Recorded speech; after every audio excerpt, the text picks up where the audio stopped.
Joo, tämmönen pikkunen Zettelmeijeri Volvo. Vähän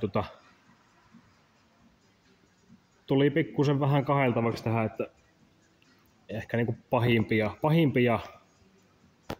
pahimpia juttuja vähän siistiä tästä, että pitäisi jo jotain tekemään ja laittaa sille, että olisi niinku jonkunnäköistä käyttövarmuutta.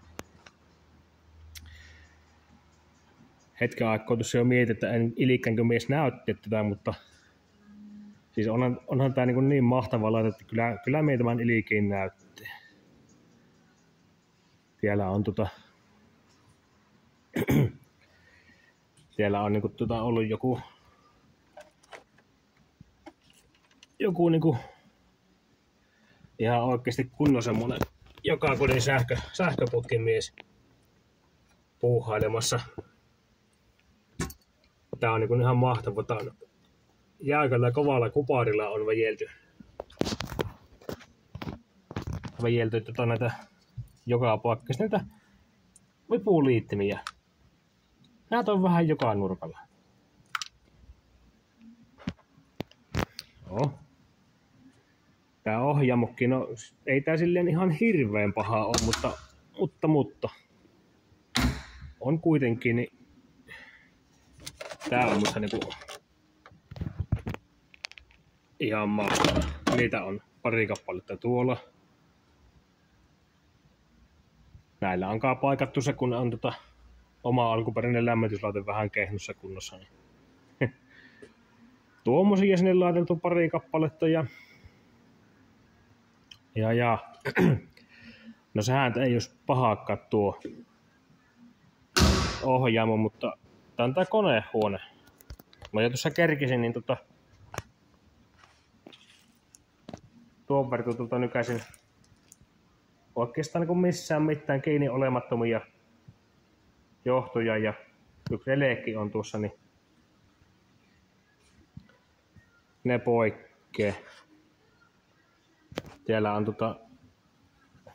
no tuossakin niin on sähköinen polttoainepumppu pistetty. En tiedä. Tuossa on alkuperäinen tuo mekaaninen siirtopumppu. En tiedä, liekö kunnossa vai eikö. Onko se sen takia tuo sähköpumppu tuohon tällätty kiinni. Ja siellä on enimmäkseen tämmösiä ja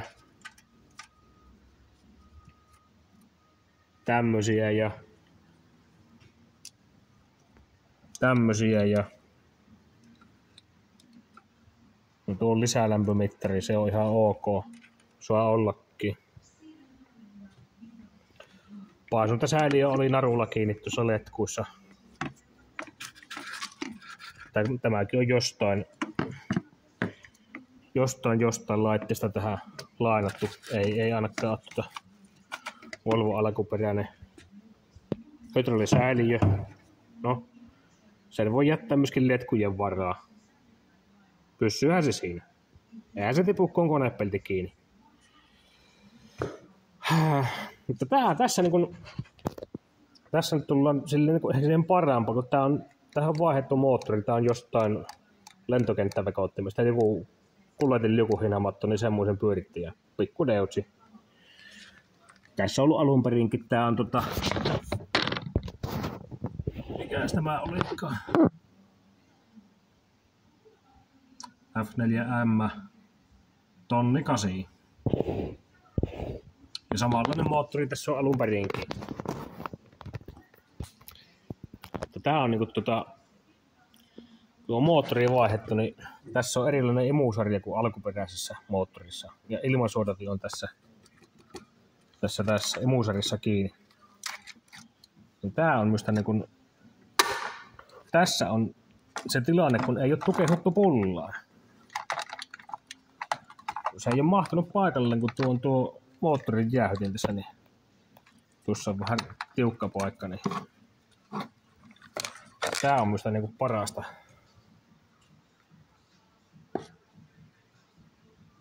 Tää on niinku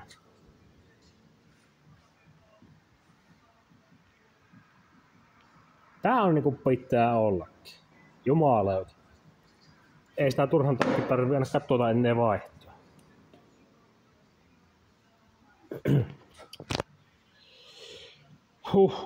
Mitähän muuta? Niin, alun perin imuserista erilainen imuserintistä meni se on putki ja tuolla on letku. Tässä vehkessä on alkuperäinen ilmansuodatin penki alla tuolla kopin sisällä.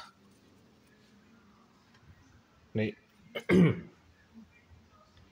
Eihän tuossa ihan hirveästi olisi tarvinnut nähdä vaivaa, kun jostain levystä tehdä tähän umpilätkä ja liimalla ja pultilla tuosta reunasta ympäri kiinni ja siitä sitten putkin vaan tuonne.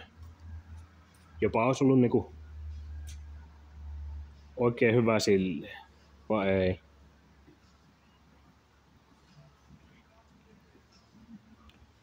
Täällä meillä jatkuu, että vipuliittimiä ja kovoa kuparia, irtonaisia liittimiä,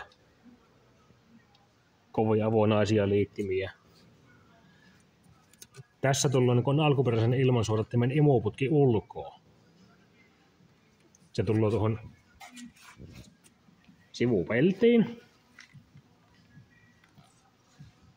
Tuohon. Mutta no, tuossa on ritillä tuossa alla.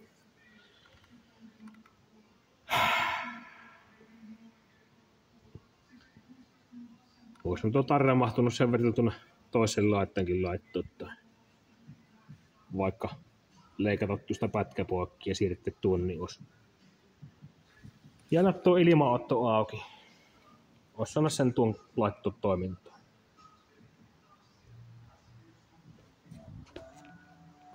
Siinä on luistoesto. Vissiin jossain volkkarissa nykyään sitä ei ennen ole, kun se on tiellä. On lisähydrauliikan tuo sähkönappi. No joo, se toimii. Ei siinä mitään. Nämä on kyllä hienoja nämä. Nämä on varmaan ollut Tokmanilla tarjouksessa. Joo. Ihan hauska ja hieno vehe kyllä, mutta tääkin on vähän semmonen, että tätä kun on vähän kosketeltu sieltä ja tieltä, niin tässä pitää varmaan vähän tehdä jotain eheytysjuttuja. Tuokin on hieno.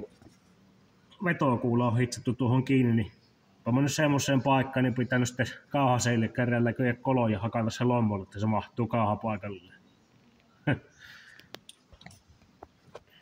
Joo. No. Jospa siitä nyt jotta saisi pikkusen parannella täältä vähän ainakin noita sähköjä kävellä läpi ja laittaa noita säiliöitä kiinni ja tuo ilmasuodatus imuputki tehdä tuohon imusarjaan tuo tehdä ainakin kun tällä nyt mielestä ei ole paljon mitään virkoja, kun vielä tuo piäkin on sahattu kappaleeksi, niin sieltä se on kiinni tuolta toisesta päästä, niin se on vaan tuolla yhdellä kilpukalla kiinni ja tää roikkuu niin kun tieltä mahtuu kääntyyn tämän imusarjan väliin. Tai imusarjan sisään.